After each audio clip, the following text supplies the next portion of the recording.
असं म्हणतात वर्ध्याला. अरे आहे ना, मी तुमच्या सोबतच आहे, तुमचाच आहे मी. वर्ध्याला आले होते आणि एक अभंग म्हणून गेले, कारण चैत्य एकादशी होती. त्याने अभंग म्हटला, रूप पाहता लोचनी सुख झाले हो साजनी. कोणी त्यांना लिहून दिला होता मला माहिती नाही, पण हा माझा विठ्ठल माझ्या समोर बसलेला आहे, हे त्याचं रूप आहे. आणि मोदीजी याचं रूप बघा आणि हा आनंदात आहे की ते बघा, आणि याचं सुख पहिलं बघा, तुमचं सुख नंतर बघा. आजपर्यंत आम्ही 10 वर्ष तुमच्या सुखासाठी झटलो आणि पदरामध्ये धोंडे पडले. अनिल देशमुखांनी त्यांची संपूर्ण कहाणी सांगितली. संजय सिंह जी, आपने भी आपका अनुभव बताया. जे देशामध्ये चाललेले, मी का उभा राहिलो यांच्या विरुद्ध. अरे गद्दारांना 50 खोके मिळाले, मी जर गेलो असतो मला किती मिळाले असते. पण मला ते खोके नको आहेत. मला हे माझं वैभव आहे, हे माझं ऐश्वर्य आहे. आणि मोदीजी, तुम्ही किती प्रयत्न केला तरी याच्यावरती तुमचा जीएसटी लागू नाही होऊ शकत. आजपर्यंत तुम्ही अनेक अत्यंत वाईट प्रकाराने राजकारण केलं.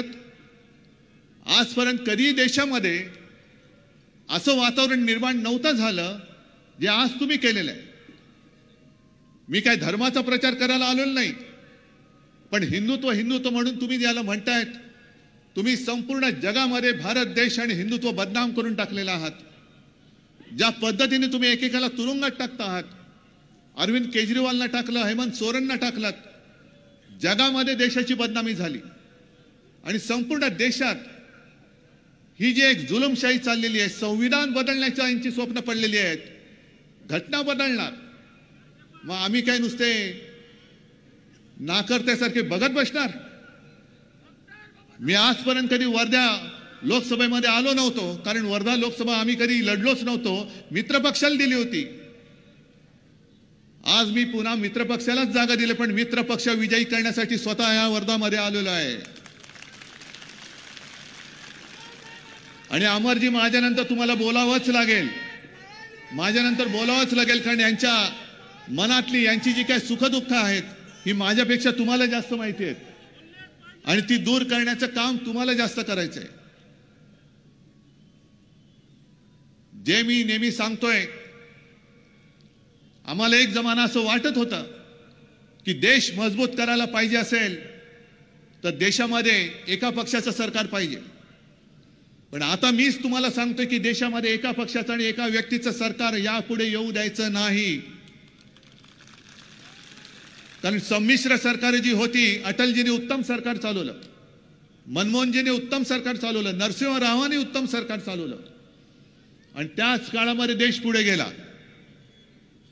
आणि तुम्ही आम्हाला सांगताय घराणेशाही जे काय बोंबलतायत. अहो मोदीजी, घराणेशाहीबद्दल कोणी बोलायचं? ज्याचं काहीतरी घराणं आहे त्यांनी तरी बोलायला पाहिजे. आणि अमित शहा आमच्या घराणेशाहीवरती बोलतायत. उद्धव ठाकरेंना त्यांच्या मुलाला मुख्यमंत्री करायचं होतं म्हणून त्यांनी भाजपाशी युती तोडली. अहो अमित शहाजी, माझ्या मुलाला मुख्यमंत्री करायचं असेल तर ही जनता करेल, तुमच्या आशीर्वादाची मला अजिबात गरज नाहीये. पण मुख्यमंत्री पद म्हणजे क्रिकेट कंट्रोल बोर्डाचं अध्यक्षपद नाही, जे तुम्ही जय शाला तिकडे बसवलं तसं ते अध्यक्षपद नाहीये.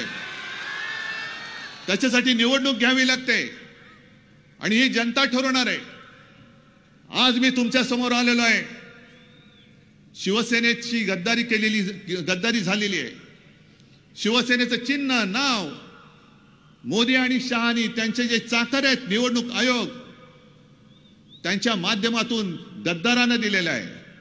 मी तुमच्या न्यायालयात आलेलो, मी तुमच्याकडे न्याय मागायला आलेलो आहे. न्याय देणार आहात की नाही तुम्ही मला, ते मी तुम्हाला विचारायला आलेलो आहे. याच वर्ध्यामध्ये नरेंद्र मोदी बोलले होते की उद्धव ठाकरेची सेना ही नकली सेना आहे. तुम्ही इकडे जमलायत, किती शिवसैनिक आहात, किती नकली आहेत. हेच ते हात मोदीजी, याच हाताने तुम्हाला दिल्लीचं तख्त दाखवलं होतं, तेच हात आता तुम्हाला दिल्लीच्या तख्तावरून खाली खेचल्याशिवाय राहणार नाहीत. आणि ज्या पद्धतीने निवडणूक आयोगाचा तुम्ही गैरवापर करता आहात, अरे ठीक आहे, उद्धव ठाकरेंनी म्हणे बाळासाहेबांचे विचार सोडले, एक तरी विचार सोडलाय की मी तुम्हाला विचारतोय? जो जो माझ्या महाराष्ट्राच्या हिताच्या आड येईल त्याला आडवा केल्याशिवाय राहणार नाही, हे बाळासाहेबांची शिकवण घेऊन मी पुढे चाललेलो आहे. आता तुम्ही जर का म्हणजे ते आडवे येणार असतील तर त्यांना सुद्धा सफा चाट करण्याचं काम सुद्धा, पवित्र काम तुम्हाला करावं लागेल. आणि काल मी एक पत्रकार परिषद घेतली, तुम्हाला माहिती आहे, पाहिलेत? काय विषय होता?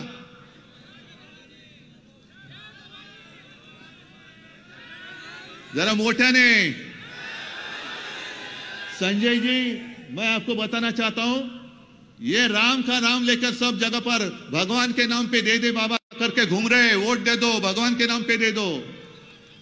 अरे आम्ही सुद्धा जय श्रीराम बोलतो, आम्ही सुद्धा बजरंगबली की जय बोलतो, पण ज्या पद्धतीने मोदीजींनी कर्नाटकात प्रचार केला, ज्या पद्धतीने अमित शहानी मध्य प्रदेशमध्ये प्रचार केला, तसा प्रचार आम्ही केलेला नाही. आम्ही आमच्या कामाच्या जोरावरती मत मागत असतो. आणि काल यांचा जो महाराष्ट्र द्वेष आहे, अरे ठीक आहे, तुम्ही उद्धव ठाकरेंना संपवायला निघालात, तुम्ही शरद पवारांना संपवायला निघालात, पण तुम्ही आमच्या दैवतांना सुद्धा त्यांची नावं पुसायला निघालात. माझ्या त्या प्रचार गीतामधलं, मशाल गीतामधलं जय भवानी हा शब्द जो आहे, जय भवानी जय शिवाजी, ही घोषणा आमची आहे.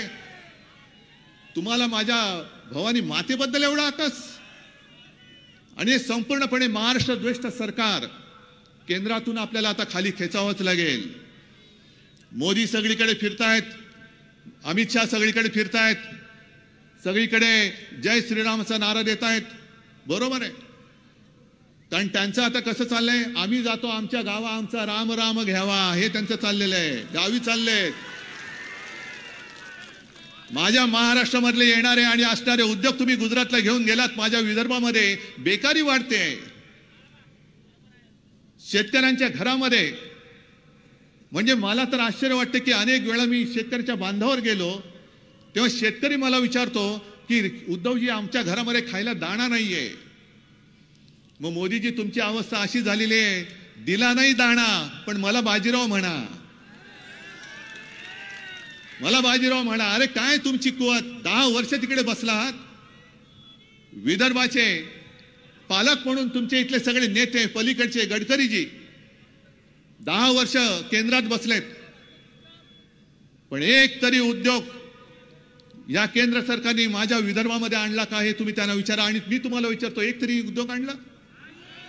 सगळे उद्योग गुजरातला, सगळे उद्योग गुजरातला. मग उद्योग गुजरातला घेऊन जात असाल तर मोदीजी, आता वेळ आली, तुम्ही सुद्धा गुजरातला परत जा, परत जा. आणि म्हणून तुम्हाला सगळ्यांना एकच सांगतो की या वेळेला कोणत्याही परिस्थितीत अमर काळे इथून निवडून आलेच पाहिजेत. निर्धार तुम्ही केला पाहिजे. आणि विजयाच्या मेळाव्याला मी पुन्हा येणार आहेच. म्हणजे मी आता पुन्हा येईन बोलत नाही, कारण असे बोलणारे जाताना अख्खे जातात, येताना पाय होऊन येतात. पण तुमच्या विजयाच्या मिरवणुकीला मी आल्याशिवाय राहणार नाही. आणि अमरजी, मी तुम्हाला परत विनंती करतोय, प्लीज तुम्ही तुमचं भाषण कंटिन्यू करा. माझ्या पूर्ण शुभेच्छा. आणि इथे शिवसैनिक किती आलेत? बस, प्रत्येकाने इमाने इतबारे अमरजींचं काम केलंच पाहिजे. आणि अमरजी आपला माणूस आहे, याला विजयी केल्याशिवाय आता शिवसैनिक स्वस्थ बसणार नाही, ही शपथ घ्या. आणि तुम्हाला सगळ्यांना शुभेच्छा देतो. पण मला तुम्ही वचन दिलेत, अमरजींचं भाषण होईपर्यंत इथून कोणी हलणार नाही. त्याच्याप्रमाणे इथे सगळेजण मला थांबलेले दिसले पाहिजेत. कारण असं म्हणा, हा माझा तुम्हाला आदेश आहे, शिवसैनिकांना आदेश आहे. सगळ्यांना धन्यवाद देतो. जय हिंद, जय महाराष्ट्र. तुम्ही बसा.